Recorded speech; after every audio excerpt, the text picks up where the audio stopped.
А вось, сябры, як пчолкі працуюць на сумніку. Паглядзіце. Якія ж гэта пчолкі? Гэта мухі, якія мімікруюць пад пчалу. Вось іх колькі. Кішмя кішыць. Ёсць яшчэ жукі, вось такія, бліскучыя, прыгожыя. Але пчол няма, сябры, яшчэ ёсць такі вось пажарнік прыгоженькі.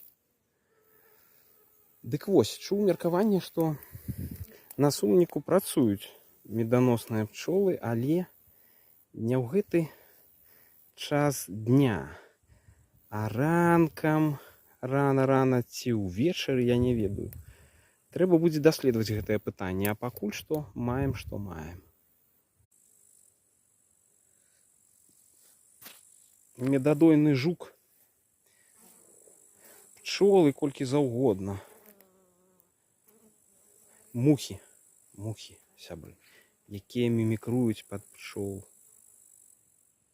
Каб імі не цікавіліся пчаляры ці птушкі, я не ведаю.